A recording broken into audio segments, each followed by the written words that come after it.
So after all the reports and rumors going around that teams are being contacted by the Bulls to gauge interest in Zach Lavine and whether teams would be interested in making a trade for him, it got me thinking about what an ideal trade for Zach Lavine would look like. One that would be too good to pass up, because here's the thing, the Bulls should not trade Zach unless they're getting a sizable haul. And because they're probably not going to be getting a sizable haul, they're likely just going to be asking for too much, which is why it's more likely than not Zach stays in Chicago. But in the unlikely event the Bulls do get that insane haul they're looking for, this is the ideal trade that would make the offseason for the Chicago Bulls. So what's going on, everyone? You're listening to Bulls Central here. Hope you're all doing well.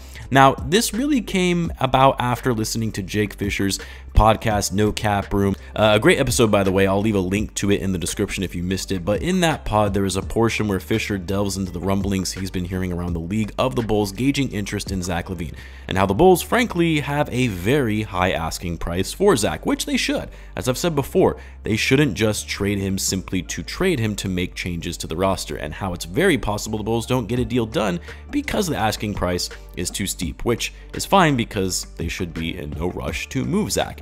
And in that, he mentioned an example of the kind of haul the Bulls might be looking for, and the example he gave is Zach Lavine for the Blazers' number 3 pick, Anthony Simons, and Shaedon Sharpe, which I know some Bulls fans might not agree with this, but if the Bulls get an offer like that, you take that all day, every day. I don't care that you're giving up an all-star. We saw the Bulls, what they were able to do with Zach Lavine, DeMar, and Vooch, all healthy and missing the playoffs still.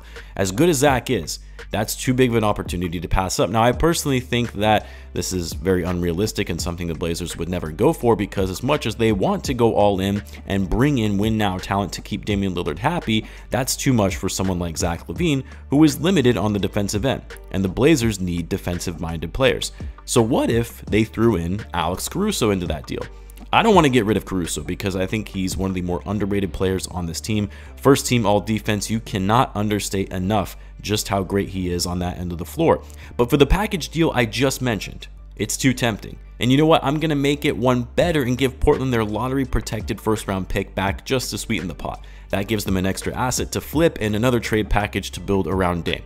So the trade would look like this: Zach Lavine, Alex Caruso, Portland gets their first round pick back in exchange for Anthony Simons, Shaedon Sharpe, and the most coveted piece of them all, the number 3 pick in this year's draft. I know for some Bulls fans this might seem like a lot, but what you have to understand is the Bulls have little to look forward to in terms of their future if they simply run things back, which, sad to say, is probably going to be the most likely scenario, but we'll ignore that for now. But with the Bulls having very little to work with in terms of their future, no draft picks, no cap space, little trade chips to make meaningful moves, this would be their one opportunity to take advantage of a team that is desperate to keep their superstar player in Damian Lillard in a last-ditch effort to try and win him a championship. It's a bad move on the part of the Blazers. They really should just trade Dame, get a crazy haul for him, and rebuild instead of mortgaging their future when they're very unlikely to win a championship. But based on what Portland has communicated around the league, they are unlikely to do that. They're going to keep Dame and trade the number 3 pick. And for the Bulls, this is their way out to make a meaningful move while also still remaining somewhat competitive. For those that don't watch the Blazers closely, which I don't blame you if you don't, but Anthony Simons has been one of the more impressive and underrated up-and-coming young players in the league. A late first-round pick, was a top 10 high school recruit, went from an underwhelming first 3 seasons in the league, and then broke out in his 4th year when Dame was injured for most of that season. Earned himself a nice contract extension as one of the Blazers' leading scorers, would go on to have an even better year last season, even with Dame playing a good portion of the year. And he was the Blazers' second option on offense, finishing the season averaging 21.1 points per game, shot 37% from 3 on over 9 attempts per game. You talk about the Bulls needing 3-point shooting, that's the type of 3-point shooting you need for a guy who can shoot threes on that kind of volume at a 37% clip. The year prior, he shot at over 40% on 7.8 attempts per game. Like, he's borderline one of the top 10-15 3-point shooters in the league that isn't talked about as often. He's improved his overall passing for a 2-guard as well, now averaging 4.1 assists per game. And for his level of usage and ball handling, he actually doesn't turn the ball over that much. Takes care of the ball, has solid handles, and can shoot. Yes, he's not great on defense. Yes, he can be a streaky shooter at times. He certainly has his flaws as a player, but he's only 24 years old, hasn't entered his prime yet, and is still learning, developing, and continuing to get better. And for Shaedon Sharpe, I mean, the reason Sharpe isn't talked about enough is because he was barely getting playing time at the start of the season. And then after the Blazers started shutting down their season, when it was clear they weren't going to be making the playoffs, he gets more run and consistently performs well. Keep in mind, one of the youngest rookies in that class last season. Just turned 20 years old a few weeks ago, and in the last month of the season was putting up over 23 points per game on decent efficiency. Like, Simon's a little inconsistent at times, also a streaky player on offense, but for Shaedon Sharpe, again, that will come with time.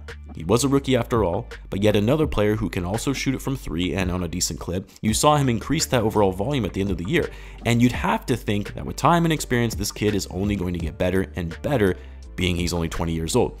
And then finally, the number 3 pick. I mean, most reports are indicating that's very likely Scoot Henderson is going to be available at number 3, with the way the Hornets are going to prioritize LaMelo over drafting Scoot, which is just insane to me. I already made a video on the NBA channel how the Hornets are going to screw up this draft pick, which it sounds like they will, but man, if the Bulls could get Scoot Henderson, a player that has been viewed to be a generational prospect, a potential franchise level player, an elite level point guard that can score, run the floor, and facilitate with a high motor and slashing ability for a Bulls team that is in need of a point guard for the future, with Lonzo Ball now unlikely to be that guy, you get Scoot Henderson, Shaedon Sharpe, only 20 years old, a lot of upside, and Anthony Simons, only 24, and one of the more underrated breakout players in the NBA.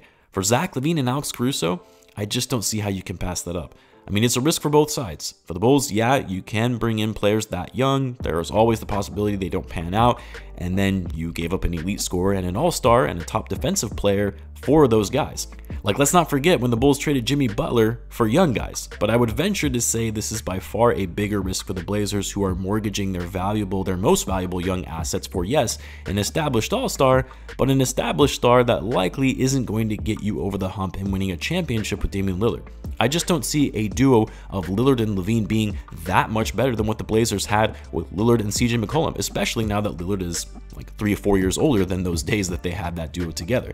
Now, obviously, if the Bulls were to make a trade like this, it would call into question, what do they do with the rest of the roster, more specifically guys like DeMar DeRozan and Nikola Vucevic, because if you're trading Lavine for young players, probably doesn't make sense to keep your older vets around and just trade them for young assets that you can build with for the future. But strictly talking about this trade, I don't think there is a trade that is more ideal than this one for Zach LaVine if you're the Bulls. It's unrealistic, and I think it's unlikely to happen, which is why this is more of a wishful thinking video than anything, but it's probably more realistic than some people might think because of the fact the Blazers are desperate to bring in star-studded power to the roster. Now, if the Blazers trade Damian Lillard, though, I mean, then yeah, this is all over and a moot point, but I would love to hear what you guys think. What would you do in this scenario? Would you do this trade? Why or why not? What do you think that would be the ideal trade for the Bulls? Let me know in the comments, and as always, be sure to subscribe, and I'll see you in the next one.